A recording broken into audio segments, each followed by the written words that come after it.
Aujourd'hui, j'aimerais te parler de la randonnée qu'on a partagée avec Stéphane. Il faut savoir que Stéphane est parisien et il avait très envie de venir randonner dans les Alpes et notamment de découvrir la région du glacier de Chaillon.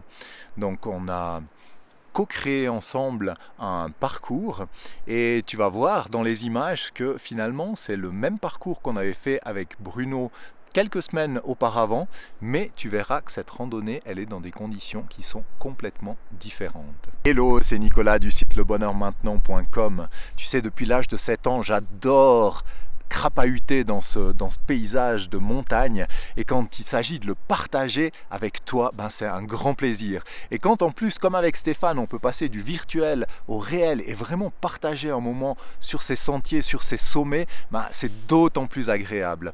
Donc si ça t'intéresse, si le domaine de la randonnée t'intéresse, ben clique sur le bouton juste en dessous pour t'abonner à la chaîne, fais sonner la cloche et peut-être qu'on aura l'occasion aussi de parcourir ensemble les sentiers et les sommets. En tout cas, t'abonner, c'est une bonne manière déjà de prendre un premier contact, d'ouvrir le dialogue. Quelques jours avant qu'on se rencontre avec Stéphane, j'étais presque sûr qu'on allait devoir annuler ou en tout cas changer nos plans par rapport à cette randonnée qu'on avait élaborée en commun. Parce que simplement, ils annonçaient, le dimanche, ils annonçaient 30 à 40 cm de neige dans la région où on allait se trouver. Et du coup, j'étais pas trop rassuré par rapport à la situation. Quand Stéphane est arrivé, il est arrivé lundi, il est arrivé sous des trompes d'eau, dans les nuages, il a dû se dire mais quel est ce pays dans lequel j'arrive? Qu'est-ce qu'on va faire demain? Ça va être... Enfin, j'imagine un petit peu ses réactions. Et puis en plus, il allait dormir dans un camping. Donc il a plu une partie de la nuit. Je sais que le matin, sa tente était complètement mouillée. Mais finalement, le mardi matin, le temps était splendide. Il y avait vraiment un plein soleil et le paysage était juste magique, magnifique. Parce que tu avais ces sommets qui étaient tout enneigés, le temps qui était absolument radieux et donc les conditions étaient vraiment parfaites pour faire cette randonnée. Alors j'ai retrouvé mardi matin Stéphane au camping des Oders. On est parti direction Arolla. Une fois n'est pas coutume, ça allait être notre départ de randonnée. Et je te laisse découvrir cette randonnée en images. Allez, c'est parti!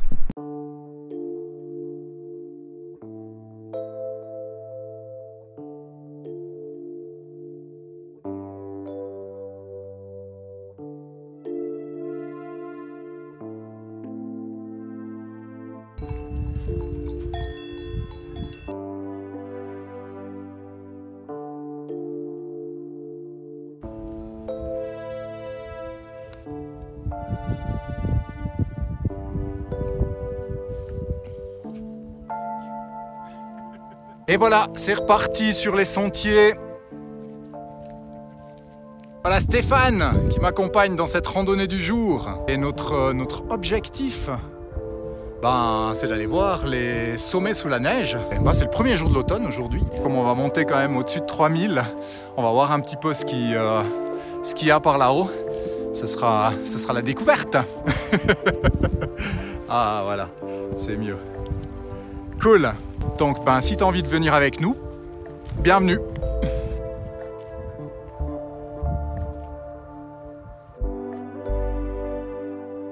C'est beau, ça te plaît?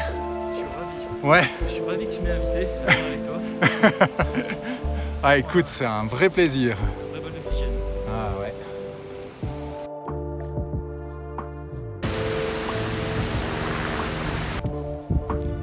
Tu me dis si jamais tu veux voir quelque chose.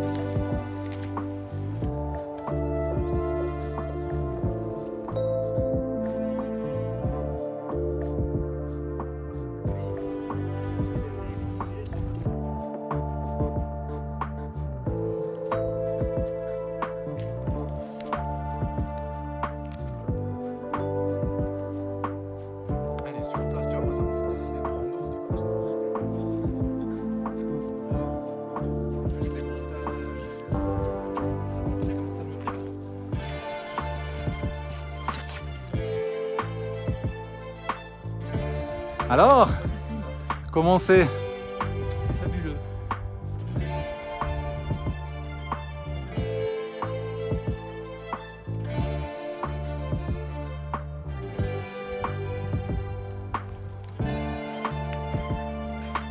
Voilà le passage des échelles ici au Pas de Chèvre.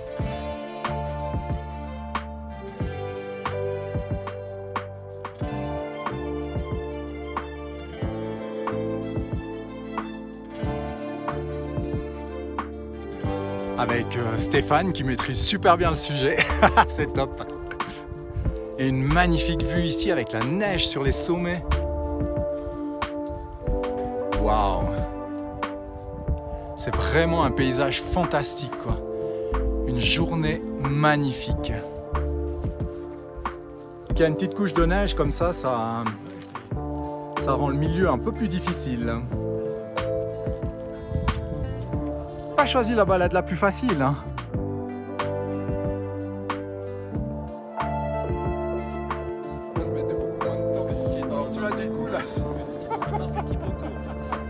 Alors comme tu le vois, le temps ici il peut changer vraiment super rapidement. T'as vu, quand on a commencé notre pause, c'était plein soleil. On commençait à voir quelques nuages un petit peu se former en bas sur l'horizon. Et là, on est presque dans le brouillard. Bon, c'est en train de se lever un petit peu derrière. Mais voilà, les conditions changent très vite. Ça va Stéphane? Bon, là on passe aux choses sérieuses un petit peu. On quitte le chemin de randonnée en blanc-rouge-blanc pour monter vers le col des Ignes. En blanc-bleu-blanc, on a trouvé le sentier déjà dans le brouillard, c'est déjà une bonne chose. Maintenant, il n'y a plus qu'à le suivre. Et puis, suivre un petit peu les marques. Donc c'est cool. Ah ouais, là c'est trop tard pour revenir en arrière. Allez, une belle montée qui nous attend.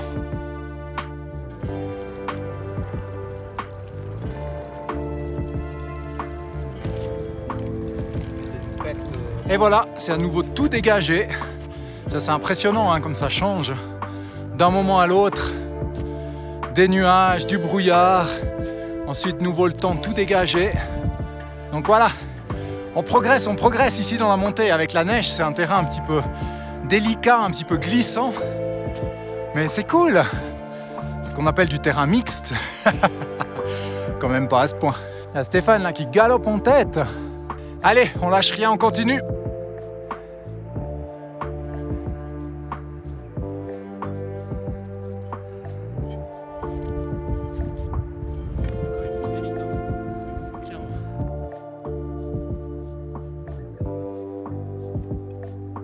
Et voilà, le ciel est à nouveau tout dégagé. Sauf de ce côté-là.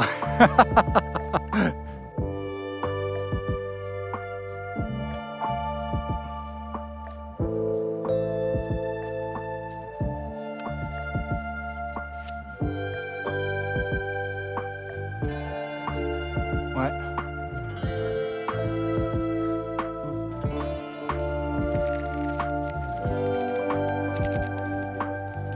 Voilà Stéphane qui dépasse pour la première fois les 3000 mètres d'altitude. Ouais.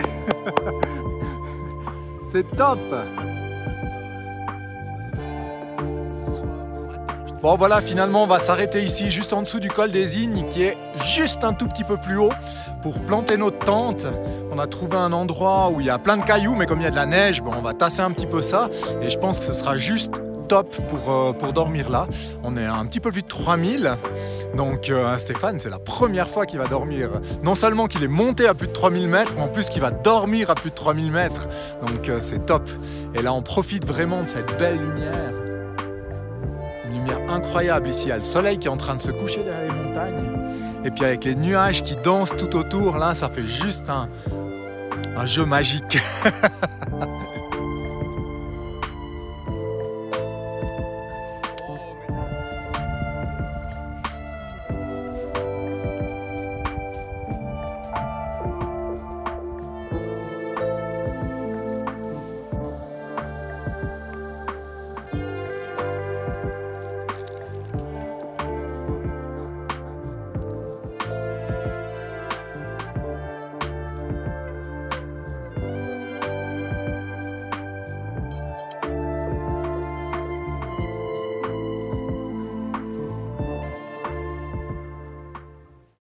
Voilà, après une bonne nuit de sommeil, on est prêt pour une nouvelle journée, pour attaquer la montée vers le col, qui est plus très loin maintenant.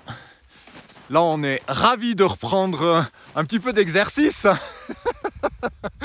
pour se réchauffer un petit peu. Bon, il fait pas super froid, il faisait -3, -4 ce matin. Mais voilà, bon, on est bien équipé, on a bien dormi, ça c'était cool. Et là, on assiste au lever du soleil et au coucher de la lune. C'est juste incroyable d'être dans cette ambiance. Là, cette nuit, elle était toute claire. C'était impressionnant de regarder à l'extérieur de la tente avec la pleine lune et puis les reflets sur la neige. On se serait presque cru en plein jour, quoi. C'était vraiment impressionnant. Bon, allez, on va finir de ranger.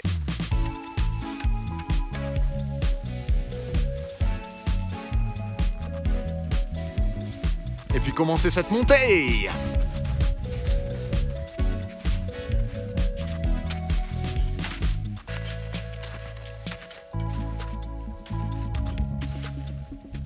Ah, ça grimpe jusqu'ici. Oh là là, je suis raide. Ça va Stéphane? Oui. C'est le bout qui me fait tenir. Ouais, là on est à quelques mètres, quelques enjambées du sommet. Enfin du col, pas du sommet. Col des Ignes. On va retrouver le soleil. C'est ça qui est cool. On arrive au col. Waouh. Top. Génial. Waouh. Bravo. Bravo à toi. Et merci. Ah bah, Avec cette sacrée balade. ouais, c'est une balade sacrée, tu peux dire. C'est génial.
Ouais. Ça.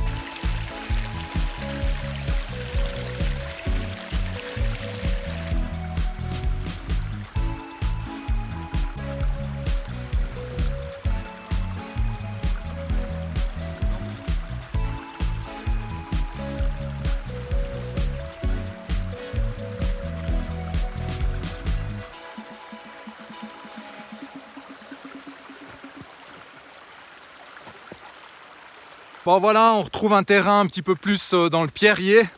On est presque content de retrouver du pierrier. Qu'est-ce que t'en penses? On a vu de toutes les couleurs. Ouais, en haut là on a bien brassé dans la neige. Du coup les piolets étaient vraiment les bienvenus, hein. Clairement. On a bien fait de les prendre. Ça c'était une bonne option. Et puis c'est cool, là on va retourner du coup gentiment sur Arolla. On arrive bientôt à la fin du sentier alpin. Ici on est vraiment dans une partie un petit peu plus alpine. C'est blanc, bleu, blanc. Et puis on va retrouver un chemin de randonnée pour redescendre jusque sur Arolla. Donc là, on va retrouver les pâturages. Ça aussi, ça va être relaxant, ça va être la détente. Le dessert. Non, le dessert, on l'a eu là-haut. On l'a eu là-haut déjà? Ah, oui, oui, tout à fait. C'était où? C'était à la fois le col et aussi le bivouac. Ok, Ouais. c'était le dessert Ah ouais. pourtant. Ah ouais. C'était pas le plat de résistance. C'était les deux. C'était les deux. Voilà, on refait les notions de cuisine.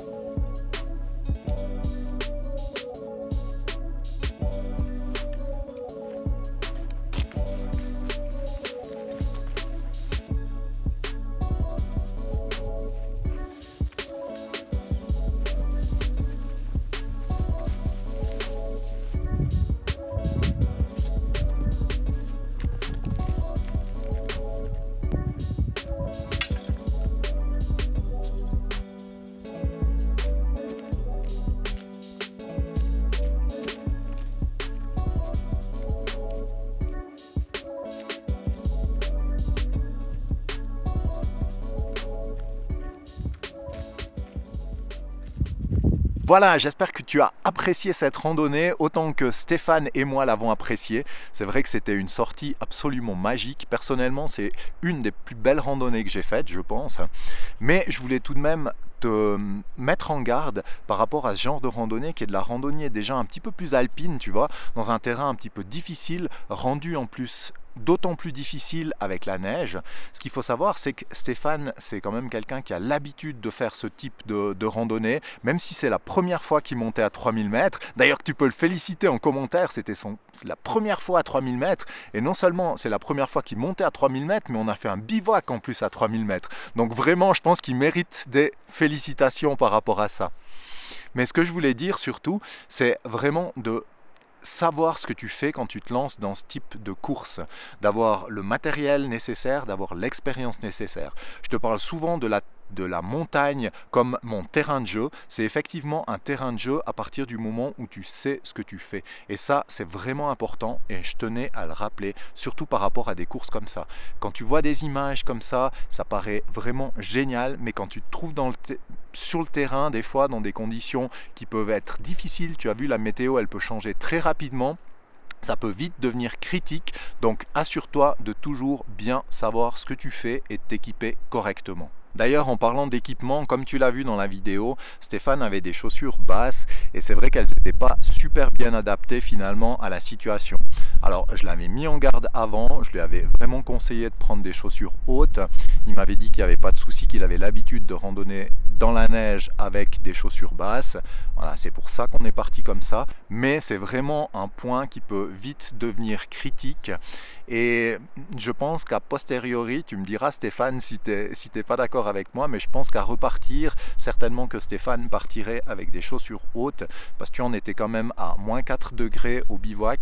Donc quand tu arrives avec des chaussures qui sont complètement trempées, des chaussettes trempées, qui fait froid, ça peut vite devenir critique. Donc assure-toi quand tu pars dans ce type de conditions de vraiment emporter le matériel qui correspond aux conditions et en plus d'avoir le savoir-faire. D'ailleurs, en parlant de chaussures basses, chaussures montantes, tu as vu que moi je me randonne souvent avec des chaussures basses, également de temps en temps avec des chaussures montantes. Si ça t'intéresse que je te fasse une vidéo sur la différence, quand utiliser l'une, quand utiliser l'autre, quand est-ce que ça devient critique, donc dis-le moi en commentaire et puis volontiers je te fais une vidéo sur ce sujet-là qui me paraît essentiel. Les chaussures de randonnée en montagne, enfin quelle que soit la randonnée, mais particulièrement en montagne, je trouve que c'est quelque chose de vraiment important et c'est une bonne compétence de bien savoir choisir le type de chaussures que tu vas prendre en fonction de la course que tu prévois de planifier. Donc dis-le moi simplement en commentaire si ça t'intéresse d'avoir plus de descriptions, plus d'informations par rapport à ça. Et bien sûr, si tu as aimé la vidéo, mets un grand pouce à Stéphane, félicite-le encore en commentaire. Et puis nous, on se retrouve bientôt sur les sentiers, sur les sommets, pour d'autres randonnées, d'autres expériences, que ce soit en solo ou en duo. Allez!